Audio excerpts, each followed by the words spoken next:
Você vai ver a partir de agora. Convênio entre Prefeitura e o Senai Cimatec visa ampliar a participação social nos projetos da cidade. Salvador deve ter tempo chuvoso no final de semana. Curso de Informática e palestra sobre 2 de julho movimentam Biblioteca Infantil Monteiro Lobato. Com novas determinações do Detran, autoescolas têm queda na quantidade de alunos. Olá, eu sou Alexandre Coronago. O CNT Notícia está no ar. E um convênio entre a Prefeitura e o Senai Cimatec visa ampliar projetos sociais na cidade. Confira. Com o objetivo de incentivar os moradores de Salvador a desenvolver soluções criativas para diversas questões locais, a Prefeitura de Salvador, através da Secretaria da Cidade Sustentável, firmou uma parceria com o Senai Cimatec nesta sexta-feira. No mesmo dia, no centro de eventos da instituição, aconteceu o seminário Salvador Cidade Inovadora, para ampliar práticas de sucesso no empreendedorismo. O projeto visa tornar Salvador como modelo nessa temática para outras cidades e provocar também mudanças locais. O seminário está inserido ainda no programa Salvador 360, que possui 8 eixos e 360 medidas para acelerar o crescimento econômico e social da capital baiana, que foi lançado recentemente pela Prefeitura. Canal Verde reduz o tempo de entrega de cargas. A espera hoje não passa de poucos minutos. Por meio do projeto Canal Verde da Secretaria da Fazenda do Estado da Bahia, os caminhões de carga que saem de São Paulo para o território baiano economizam tempo no transporte de mercadorias. A fiscalização tradicional item a item foi substituída por um monitoramento online durante o trajeto da entrega. No momento em que os produtos são embarcados no caminhão, a empresa transmite para a Cefaz a documentação eletrônica. Quando ela emite um manifesto, ela está informando para a Cefaz de origem e destino que ela vai transportar a mercadoria do cliente dela, quem é o caminhão que ela vai utilizar, qual a placa, quem é o motorista, qual a rodovia que ela vai pegar, qual o percurso que ela vai fazer e a relação de todas as mercadorias que estão dentro do caminhão. A parada nos postos fiscais é bem rápida. É só o tempo de mostrar o documento emitido pela transportadora. Os caminhões passam por inspeção de carga em movimento e estática, por meio de sensores nas rodovias que comparam o peso do veículo com o que está declarado na nota. Se a gente receber a informação tanto do percurso de uma dessas praças de pedágio, de pesagem, ou de uma unidade de fiscalização que porventura queira pesar o veículo, daqui a gente já sabe que já está tendo uma diferença entre os pesos descritos nos documentos fiscais eletrônicos e o efetivamente transportado pelo caminhão. O Canal Verde é um dos projetos do programa Cefaz Online, um conjunto de ações que aumenta a eficiência na fiscalização. A estratégia utiliza o cruzamento de dados digitais, o que dificulta inclusive a sonegação de impostos. Para as empresas que atuam de forma regular, significa mais agilidade na entrega das mercadorias. Com a implantação do Canal Verde, hoje nós temos grandes benefícios com esse implemento, já que hoje os carros não ficam mais retidos nos postos. O projeto também facilita a vida de quem conduz as cargas. Para a gente foi sensacional, porque é só o tempo de parar no posto fiscal, descer com o MDF, apresentar para o agente e falar, ó, é Canal Verde. Ele vai lá, bipa o MDF, carimba e a gente sai. E o governo social anunciou esta semana um novo programa de regularização fundiária. Confira. A medida provisória, que ficou conhecida no Congresso como MP da Grilagem, agora é lei. A nova legislação estabelece diferentes regras para a regularização de terras da União, seja no campo ou na cidade, que hoje estão ocupadas de forma irregular. E passa a valer para todo o país. Entre as principais mudanças, uma nova forma de calcular o preço da propriedade rural, com base nos valores fixados pela reforma agrária, e não mais pela avaliação do mercado. A possibilidade de regularização de grandes áreas rurais da União, com até 2.500 hectares. A lei anterior limitava a regularização de pequenas e médias propriedades com até 1.500 hectares. A União poderá transferir áreas ocupadas mesmo com registro de desmatamento. A lei anterior autorizava confisco da terra, no caso de descontrole ambiental.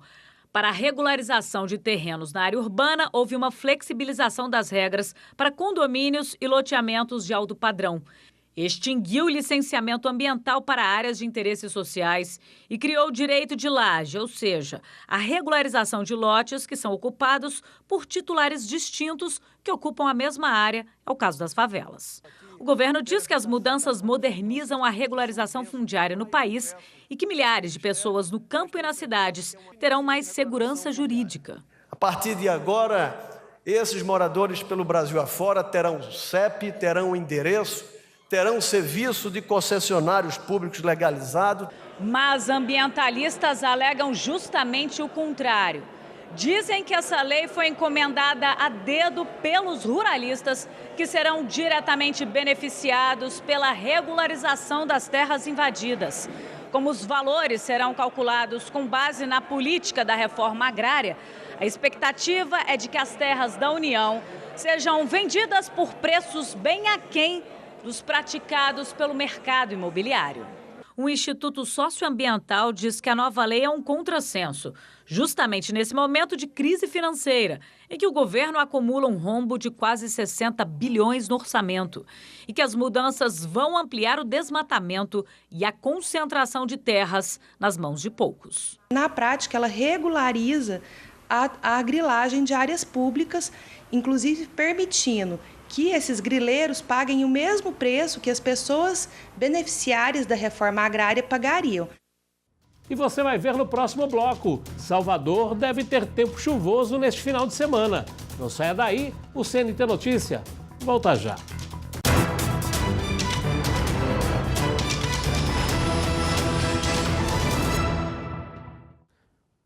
Olha, e se você está programando uma prainha para este final de semana, eu acho que não vai dar certo, viu? A previsão é que continue chovendo na capital baiana. Quem pensou em aproveitar o sol de inverno no final de semana vai ter que mudar a programação. Isso porque a previsão é de tempo instável em Salvador. De acordo com o INMET, a temperatura mínima deve ser de 21 graus Celsius, enquanto que a máxima pode chegar até 27. O vento deve permanecer entre fraco e moderado. No sábado deve prevalecer o sol entre nuvens. Já no domingo terá céu nublado e chuva fraca. Ainda é preciso cuidado nas praias. Segundo o Centro de Hidrografia da Marinha, a previsão é de mar grosso também entre Salvador e Natal, no Rio Grande do Norte, com ondas de até 3,5 metros de altura. E um seminário debate aí o legado de Anísio Teixeira, figura importante da história baiana. O seminário contou com a apresentação de jovens atendidos pela Fundação da Criança e do Adolescente, a Fundac. Obras produzidas pelos adolescentes que cumprem medidas socioeducativas também estavam em exposição. O nosso trabalho é o trabalho de ressocialização, mas com foco na garantia de direitos, em não admitir, sob hipótese nenhuma, a violação desses direitos de adolescentes e jovens que estão em cumprimento de medida socioeducativa de internação e de internação provisória. A parceria entre o Instituto Anísio Teixeira e o Ministério Público da Bahia possibilitou o debate sobre educação e o cumprimento do Estatuto da Criança e do Adolescente. Nesse momento que nós precisamos discutir cada vez mais democracia e cada vez mais educação, é a escola que é o espaço onde se garante esses direitos. Por isso que nós estamos aqui também reivindicando e discutindo o Estatuto da Criança e Adolescente. Passamos os avanços que a sociedade brasileira conquistou até a presente data e também os grandes desafios enfrentados em todo o país, em diversos municípios do Brasil. A ênfase dos especialistas é na ideia de que o jovem deve ser recuperado e não punido, como explica um dos juízes participantes do debate. A ideia é, nesse procedimento, que aquela pessoa que fez algo, que causou dano a uma outra pessoa, ela consiga refletir sobre o problema e ela consiga trazer um plano de reparação dos danos, mas que se entenda também que aquela pessoa não fez aquilo sozinha, que existe uma corresponsabilidade por parte da família, da comunidade, do poder público, que em algum momento falharam na história de vida daquela pessoa. E mais uma semana movimentada em Brasília. Além da crise política que assola o país, muita gente contra e muita gente a favor, a pena que o juiz Moro deu ao ex-presidente Luiz Inácio Lula da Silva. Confira.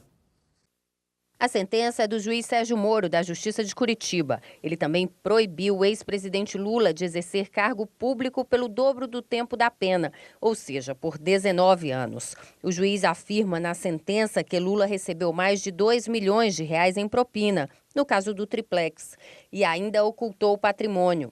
Em outro caso, que apurava armazenamento de bens do ex-presidente, Moro absolveu Lula por falta de provas. A condenação do ex-presidente repercutiu no Congresso.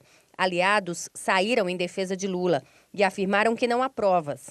Acusaram o juiz Sérgio Moro de agir politicamente. Não dá para aceitar o que eles querem impedir Lula de ser candidato a presidente da República, porque Lula cometeu um grande crime, está liderando todas as pesquisas de opinião. Nós temos absoluta convicção de que, quando esse recurso chegar ao Tribunal Regional Federal da 4ª Região, certamente nós teremos uma revogação dessa decisão que é parcial e nitidamente política. Já parlamentares contrários ao ex-presidente consideraram justa a condenação e rebateram as críticas ao juiz Sérgio Moro. Não tem nenhuma obrigação o juiz Sérgio Moro a não ser cumprir com o seu dever de passar o Brasil a limpo dessa impunidade que tanto choca os brasileiros. O Lula, se puder ser candidato, ótimo, tem que mostrar que tem votos.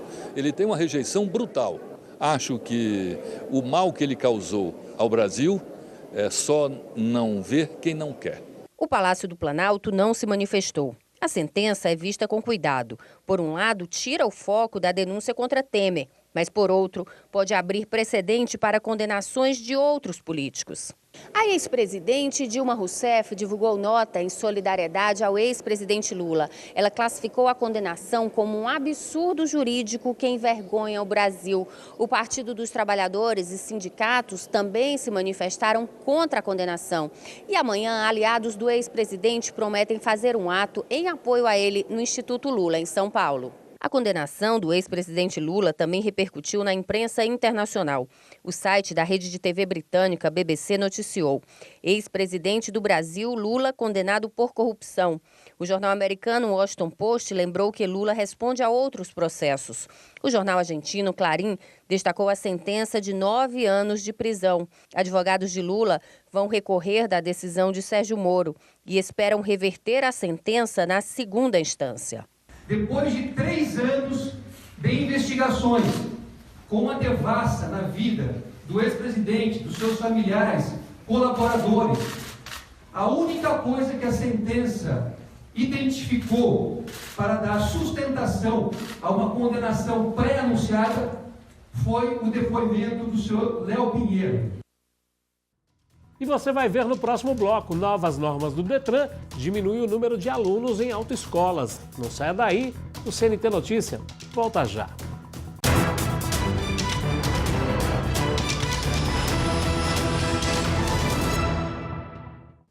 Com as novas determinações do Detran, as autoescolas sentem uma queda no número de alunos. Confira. Aproximadamente R$2.000. Esse é o preço atual para aquele que deseja tirar uma carteira de habilitação na categoria B, que permite apenas a direção de carros. Sim, realmente, pesa bastante no bolso, R$600 a mais do que o original e dificulta bastante também. Essa diferença no preço comparada ao ano passado está associada às novas exigências do Detran para dificultar a falsificação do documento. Uma delas é o monitoramento feito através de uma câmera durante as aulas práticas, teóricas e também nos testes. Encareceu, só esses dois requerimentos a mais do Detran, encareceu por volta de R$600 a mais do preço original. Além do monitoramento em tempo real das aulas, pelas novas regras, o candidato que deseja a primeira habilitação precisa de fazer no mínimo 25 horas de aula prática, sendo 5 delas aqui no simulador. Isso aumenta em cerca de R$300 no total que é desembolsado pelo aluno. Mas a situação não complica só a vida dos futuros motoristas. De acordo com o Sindicato das Autoescolas, houve uma redução de 30% da procura nos centros de formação de condutores. É real a redução na economia brasileira, então isso as autoescolas também sofreram, mas principalmente pelos novos equipamentos e serviços que são terceirizados, que hoje fazem parte do curso de motorista, curso para habilitação. Na minha experiência e na minha avaliação, mais de 35%, como estão dizendo por aí, chega a 40% essa queda. Então teve uma redução muito forte. Outras dificuldades também foram encontradas por proprietários de autoescolas antes mesmo das novas medidas serem implantadas em janeiro deste ano. Como são equipamentos novos, ajuste de espaço, profissionais para ministrar aulas e principalmente que nós não há concorrente, só uma empresa que presta esse serviço para a gente, tanto do monitoramento quanto do simulador. Então só há a Pro Simulador, essa presta serviço para a gente e essa empresa que faz o monitoramento, então não temos escolhas. O Detran autoriza, obriga e a gente tem que contratar. E na hora de avaliar se as mudanças são válidas ou não, as aulas monitoradas eu achei que até é um bom recurso usado pelo Detran, que é um bom recurso, mas infelizmente o simulador não, porque ele não corresponde à realidade, apesar de tentar simular a realidade da prova de direção, mas ele não corresponde à realidade. As aulas monitoradas é um bom recurso porque, apesar de não ser o caso da Veja, já ser uma empresa muito tradicional, conhecida do mercado, muitas autoescolas elas acabavam plagiando, inventando que davam aulas, sendo que não davam na verdade. Então, muitas pessoas pegavam a carteira sem estar preparadas. O monitoramento é positivo, porque, infelizmente, pela nossa cultura, há autoescolas, não vou dizer quem, que não dão aula, fazem de conta que estão dando aula. Nesse caso, é positivo. O simulador, eu lhe digo que fica uma interrogação. O aproveitamento é muito inferior ao que se pensava, porque, na verdade, o simulador ele não simula o que é real, o que teria que simular as manobras de um veículo. Infelizmente, ele está aquém do que a gente esperava. Bahia Produtiva incrementa produções de agricultores em Santa Luzia. Reforço para a agricultura familiar do município de Santa Luzia, no sul do estado. O governador Rui Costa visitou a cidade, onde assinou 2 convênios do Bahia Produtiva, beneficiando 40 famílias de pequenos agricultores da região. A gente apoia a agricultura familiar porque o agricultor ganhando mais, produzindo mais, ele vai melhorar a renda do município e com isso a economia fica mais forte e gera mais emprego. Vai melhorar a produção, né? Vai melhorar as condições do pequeno agricultor, melhorar a situação dele, né? E só depende disso aí, rapaz. É da força do pessoal ajudar os pequenos agricultores, sabe? Ainda em Santa Luzia, Rui visitou a 3ª Feira de Saúde e Cidadania e inaugurou 2 unidades básicas de saúde nas comunidades de Belaniza e São Jorge. Tem médico, viu para nós. Vamos tendo nosso posto aqui, agora está tendo a inauguração.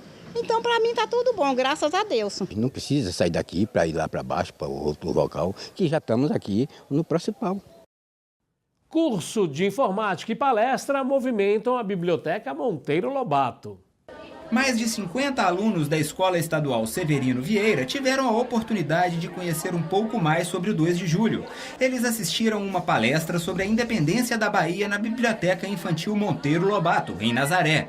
Hoje eu vim aprender mais de 2 de julho e em breve, setembro, eu vou estar aqui apresentando teatro também. Essa aproximação dos estudantes com a biblioteca, com esse conhecimento, com a possibilidade de um outro espaço, que também é um espaço de construção de conhecimento, é de fundamental importância na formação deles. Em outra sala, 10 crianças participam de uma oficina de informática. Mais do que diversão, a biblioteca oferece a preparação para outras atividades da vida acadêmica e para o futuro desses estudantes. Eu faço teatro aqui desde o ano passado, leio livros também e converso com as tias. Achei muito legal aprender um pouco mais sobre as coisas do computador. Especializada em literatura para o público infantil, a biblioteca é mantida pela Fundação Pedro Calmon e tem livros de diversas áreas do conhecimento, inclusive a literatura de cordel.